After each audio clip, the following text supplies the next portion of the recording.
얼마 전만 해도 저는 회사 다니기 정말 짜증이 났습니다.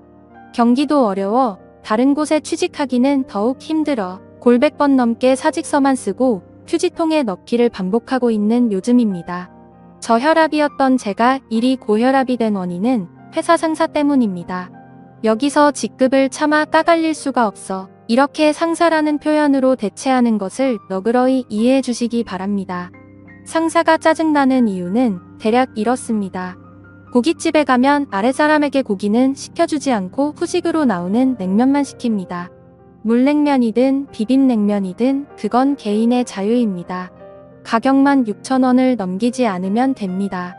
상사에겐 그게 가장 중요합니다. 심지어 회식 자리에 흔하다는 술도 없습니다. 그러니 회식 막바지엔 냉면 그릇을 들고 모두가 건배를 외칩니다.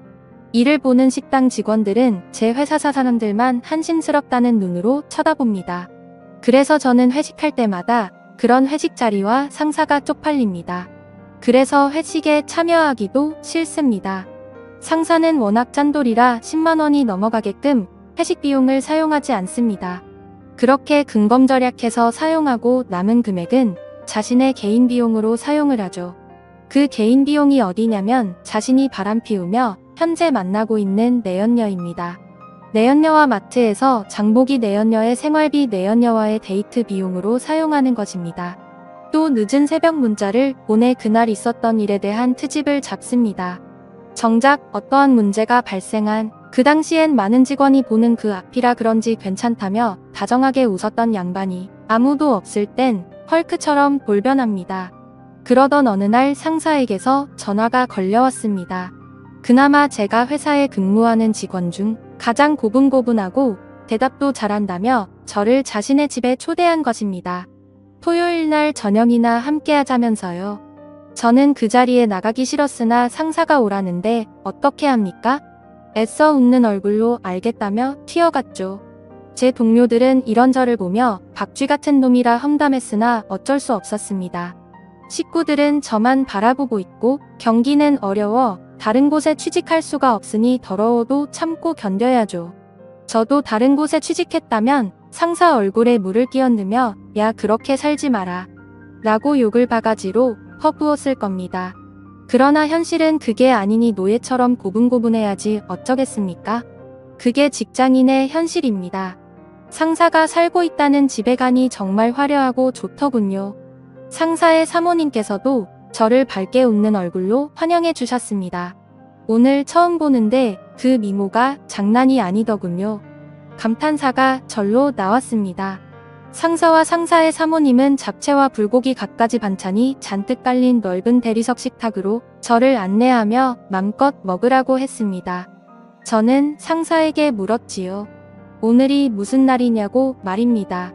그러자 상사가 대답하려는 것을 상사 사모님이 중간에 가로막으며 이렇게 말하는 겁니다. 자기 남편이 회사에서 가장 신뢰하는 사람을 이번 주말 집으로 초대해 함께 식사라도 하자고 했던 겁니다.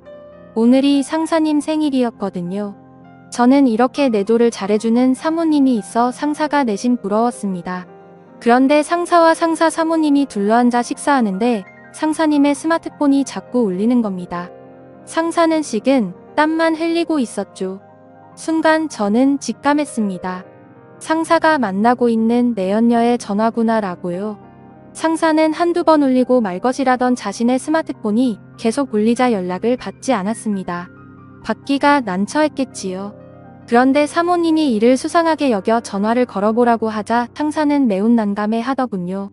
저는 그 틈을 이용해 잽싸게 사모님께 말했습니다. 지금 전화하신 분은 본부장님이시고 아마도 며칠 전 있었던 타 업체와의 계약 문제로 부장님을 찾는 것이라고 말했습니다. 미워도 제 상사이니 편을 들어줘야지 어쩌겠습니까?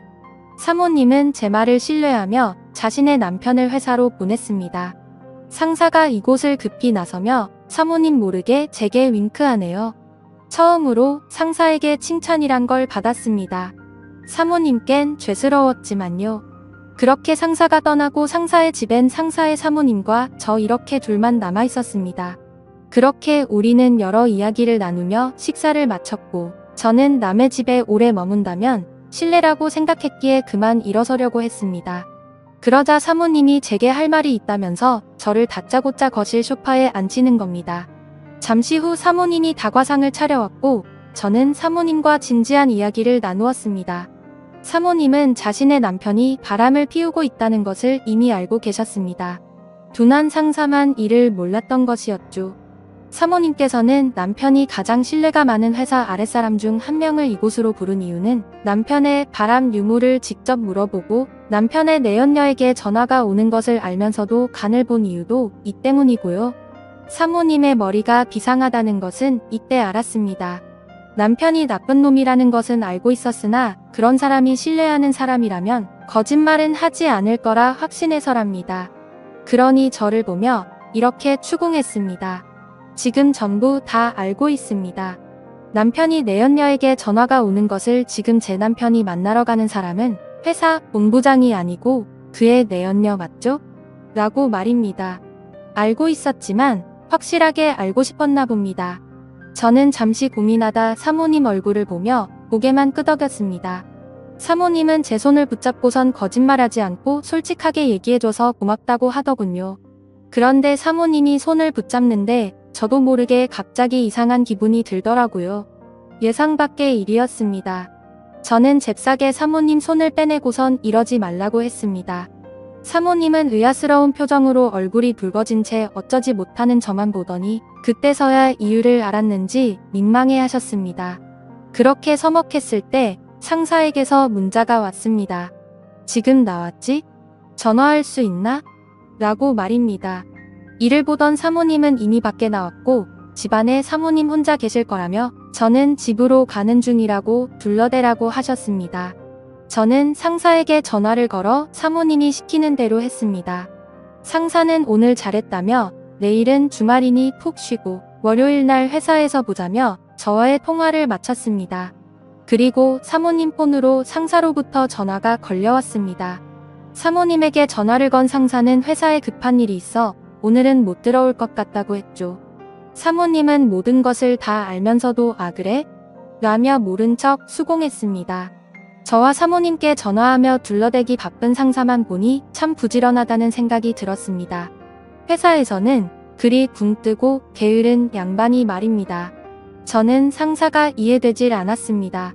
어떻게 이런 미모의 조강지처를 버리고 그저 그렇게 생긴 어린 여자랑 놀아날 수 있는지 말입니다. 저는 그래서 사모님만 빤히 쳐다봤습니다. 나이에 맞지 않게 어려 보이는 얼굴과 젊은 사람도 울고 갈 몸매는 어떻고 전체적으로 느껴지는 원숭미가 예술이었습니다.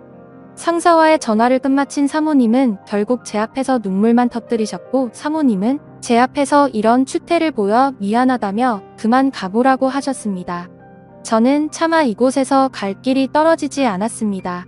남편이 어린 여자와 바람이 나서 혼자 이 넓은 집안에 있어야 하는데 어떻게 매정하게 나갈 수가 있었겠습니까? 저는 그런 사모님의 처지가 딱하게 여겨졌습니다. 게다가 사모님에겐 자식도 없었습니다. 상사와 사모님은 아이를 가질 수 없는 몸이었지요. 두 분 다 불임이었나 봅니다. 자세한 건 모르겠지만요. 사모님은 괜찮다며 어서 가보라는 말만 했습니다. 저는 그렇게 무거운 발걸음을 일으켜 현관으로 이동했습니다. 사모님이 뒤에서 저를 따라오며 훌쩍거리네요. 마음 같아서는 그 눈물을 닦아주고 싶지만 사모님이 제 안사람은 아니잖아요. 남의 여자에게 그러면 오해받을 수 있겠죠. 저는 현관문을 열고선 잠시 뒤돌아 사모님께 오늘 저녁 잘 먹었습니다. 라고 정중하게 고개 숙인 뒤 그 집에서 나왔습니다. 그러자 현관문 너머에서 점점 커지는 사모님의 울음소리가 제 귀에 선명하게 들려왔습니다. 차마 발길이 떨어지지 않았습니다. 저는 한참을 머뭇거리며 서 있다가 현관문을 급히 두드렸습니다. 사모님, 잠시 문 좀 열어주시겠어요? 제가 가방을 두고 나온 것 같습니다. 주저앉아 우셨던 사모님은 힘겹게 일어서 현관문을 열었고 저는 그런 사모님을 한참 동안 쳐다보았습니다. 아주 한참 동안이요. 사모님이 손등으로 눈물만 훔치며 의아스러운 얼굴로 왜 그러냐? 묻는데 저는 그런 사모님에게 제 마음 가는 대로 행동하고야 말았죠. 제가 왜 그랬는지 저도 잘 모르겠습니다. 사모님은 황당해하더니 제 뺨을 때렸죠. 그런데 뺨을 때리는 강도가 세질 않아서 그때 알았습니다. 아, 이 여자도 나를 원하고 있구나. 또 뭔가를 갈망하는 사모님의 눈빛도 저에게 확실하게 느꼈습니다. 그렇게 그날 저는 사모님과 누가 먼저라고 할 것도 없이 실수를 저지르고 말았던 거죠. 저도 그날은 상사와 마찬가지로 제 집에 들어가지 않았습니다. 다음날 상사가 자신의 사무실로 저를 불렀습니다. 그리고서 저를 칭찬해 주었지요. 그 후로 저는 회사에서 상사에게 칭찬받으며 아주 편하게 일하고 있습니다. 그리고 상사가 집을 비울 때마다 사모님과 연인이 된 것처럼 즐거운 시간을 함께 보내며 사랑을 키워나가고 있네요. 알고 있습니다. 이러면 안 된다는 사실을 말입니다. 그래서 친구들에게 이를 하소연했습니다. 그런데 친구들 반응이 예외입니다. 남자라서 그런가 적잖게 공감하더군요. 걸리면 불륜이고 잘 넘어가면 사랑이라면서요. 저는 친구들 앞에서 마구 화를 쏟아내며 이런 나를 뜯어말려야 하는 거 아니냐고 따졌습니다. 친구들은 저를 이상하게 쳐다보며 그게 뭐가 나쁘냐고 말하네요. 저는 어처구니 없는 얼굴로 친구들과 함께했던 그 술집에서 나오는데 때마침 사모님께서 급히 할 말이 있다며 전화를 하셨습니다. 저는 상사가 집에 있기에 사모님과 따로 밖에서 잠시 만났습니다. 사모님이 제게 이렇게 말하네요. 저의 아이를 가졌다고요. 저는 이 일로 고민하며 요즘 회사 일이 손에 잡히지 않았으나 상사는 자신의 아내가 늦은 나이에 임신해 너무나 기쁘다고 자랑했습니다. 그래서인지 몰라도 상사가 요즘 저를 비롯해서 회사 사람들에게 잘 대해줍니다. 회식할 때는 금액 상관 말고 고기든 술이든 얼마든지 시키라고 합니다. 아주 놀라운 발전이죠. 요즘 회사 내에서는 상사에 대한 평이 엄청납니다. 사람이 하루아침에 달라져도 엄청나게 좋은 쪽으로 달라졌다면서요.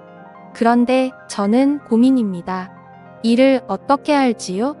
사모님은 이런 저를 보며 이 아이는 평생 자신과 자신 남편의 아이로 키울 생각이랍니다.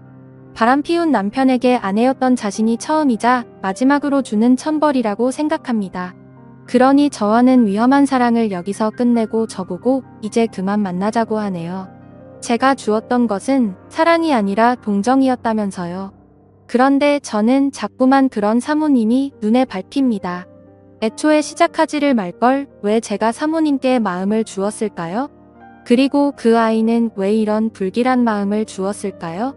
그리고 그 아이는 왜 이런 불행에 휩싸여야만 하는지 이 모든 게 제 탓인 것만 같아서 마음이 안 좋네요. 제가 어떻게 하는 게 좋을지 현명한 조언 댓글로 부탁드립니다. 지금까지 제 사연을 들어주셔서 감사드립니다. 구독과 좋아요 부탁드려요. 감사합니다.